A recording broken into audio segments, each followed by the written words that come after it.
Alright, so this is my student teaching midterm update. It's my 5 to 15 minute screencast.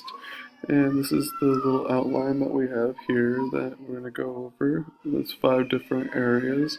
And then with areas 4 and 5, the areas of growth and strengths, we'll be using the student teaching professional growth assessment as a guide to discussing what areas of growth and strengths I have right now. So first is a self-reflection of my student teaching this far, focusing on classroom management and lesson planning. So round one was classroom management. Knowing the names of my students was the first kind of hurdle. I'm pretty terrible at learning names, so it was kind of a struggle, but I think within like the first 2 weeks with them, I pretty much got everyone's names down. It was I had to use student name cards and different kind of like icebreakers and stuff to kind of remember their names and everything. But now it's super easy and I know them all obviously. And then guidelines. So the guidelines and rules, kind of instructions I use for them are the same as my guide teachers. I didn't want to switch them up. I also wanted to be very respectful of his classroom. It is his classroom, so like he's very big with no food. So I don't allow my students obviously any food.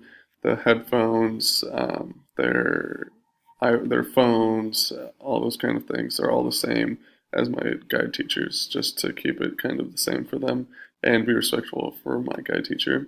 And then rapport, I think I'm building really good rapport with them as well. I think I have very good relationships with most, if not all, of my students. I know them. I know what they're doing, how well they're doing inside, and then also outside of class. I try to get to know them not just as students but as people as well. And then round two was the lesson planning and planning instruction. The one thing I have trouble with always is time management. I always try to put too much into my lessons, and then I just find myself running out of time at the end of lessons. So I think over time, I think I am over time getting better at it and knowing and managing how much I can put into a lesson. But I'm still having to find myself to try to control it and like bring it back in. And then yeah, so a lot of content, and then I always try to bring in collaboration and group work into my lessons always. The students in the first semester with my guide teacher didn't really do much of that. He was mostly a individual work kind of teacher, and they missed out on it a lot. And they really do enjoy collaboration and group work. So I've been trying to bring that in as much as possible. So summary with your collaboration with your guide teacher. So first of all, my relationship with him is very strong. Me and him have very good communication between one another. We can discuss what's going on both in my classroom but his classrooms as well, and very open to discussing anything involved with that.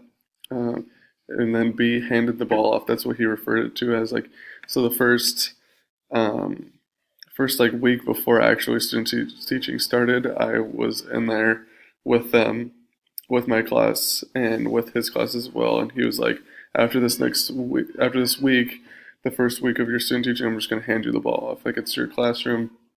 You can do what you want. Like, as referring to like lesson plans and activities and stuff. Like, he was like, this is your time to explore and time to experiment what works and what doesn't for you. So he's very gives me a lot of space and freedom to explore, which is also space C. So and then period four. So my like the layout of the classes. So period one and two, I observe. Those are his two classes, and then period three, is my classroom that I teach, and then period four is his break. He doesn't have a class. That's his preparation period, his prep period. So that period we kind of discuss what goes on and stuff in my classroom, what's going on in his classroom. He actually doesn't usually stay in the classroom with me while I'm teaching, giving me a lot of space, which was actually kind of nice. So the students don't get confused of who's the head of the classroom type of thing, and it's actually really nice. And then we also discussed future planning. So we discussed like how the layout of how the next weeks, even months, are going to go as well. So it's nice to have that prep period. And then, so summary of your feedback with the supervisors. So My supervisor is Doug Coffin. He's very laid back, but he's also very, very helpful, and um, you can tell that he really cares about what he does. The first part is he talked about my teacher witness, which is I was very relaxed in front of the classroom. I had a very good presence. Uh, he was like He's like, those who go up there, I've done this for a while. He's like, I can just tell if you have it or not, and you do, which was really nice to hear from him. B was so community rapport. So he said I was very personal and respectful with my students, that I was very comfortable with them and talking beyond just the curriculum and the content. I was before classroom talking with them about different events. Like one of my students had a swim meet that day or the day before, and I was talking to her about it because the day before she was saying how she was very nervous about it, and so we were talking about how it went and stuff. So going beyond the content, I think that's really, really, really important. And then procedures and norms. He says I have very clear procedures. My classroom has respected the speaker, so like if the teacher or even a student is talking in a discussion, my students are listening and I am listening as well. So I think that's super, super important to have that kind of respect between one another. And then comments and concerns. So he did also talk about what I just talked about previously, was timing and pacing. So I always try to put too much into lesson plans, and I'm trying to work on condensing them and um, making them shorter, I guess, in terms, yeah, and shorter, but also less meaty. Bringing like chopping it down. If I do want all of that content, breaking it down into maybe 2 or 3 days instead of just one day for my students, because it is a lot that I usually try to do, and I gotta kind of work on honing that in. And then utilizing my resource teacher. I have a resource teacher because I have 16 IEPs in my classroom, IEP students, and or students with IEPs, and a lot of it is just extra time that they need. Nothing super huge, but their biggest thing is time, and then they also during tests and assignments go, or tests and assessments, they go with my resource teacher, and they get more time with her as an assistant, and they can use their notes and stuff. So that's another like aid and extra kind of guidance that they get for their IEPs. And he tells me to utilize her more in class. So when I do have her in class, have her, especially in group works, have her working with groups. So having one half of the classroom kind of, she works with those kind of groups, and then I work with the other half, and then we kind of switch, kind of doing that kind of stuff. Utilizing her instead of having her just kind of go group to group, kind of helping out just the students with IEPs, but like getting her as another actual resource and teacher along with me, because um, it's always very, very nice to have an extra teacher and a resource like her. She's very, very wonderful and super nice to me as well, and always willing to help with whatever I need her to do. And then what else? So practicing moving in groups is doing much better. So the first time he came in, we were moving into groups, and it took a little extra time, and one student switched groups without even saying anything, and I caught it, but I didn't want to make it a huge thing. And so the second time around when he came in, I had them moving into groups, and beforehand we had practiced a lot moving into groups by just doing different group activities and getting kind of pacing down on that, and then reassuring that like whatever group that you are assigned to, you go to that group no matter what.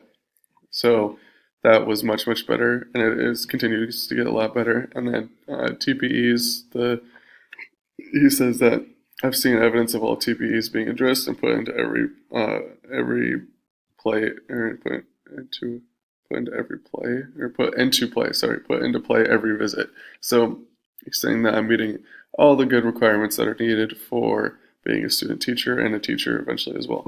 So, and then we go to strengths and areas of growth at number 4 and 5, which will go to the student teaching professional growth assessment. So let's go here, TPE 1. So student to student interactions. I think I'm doing very well with that. Peer feedback. That's another area that I should probably grow on, especially when they turn in assignments, giving them back to them at a reasonable time, which I do, but working on doing peer editing, but also editing with the teacher and the student as well. So giving them more areas to work on as well and expectations. But um, definitely could work on that, but I am definitely working on it for sure. So high degree of student participation. I do that. We do that a lot. There's always participation. Yeah, the UDL, Universal Design for Learning.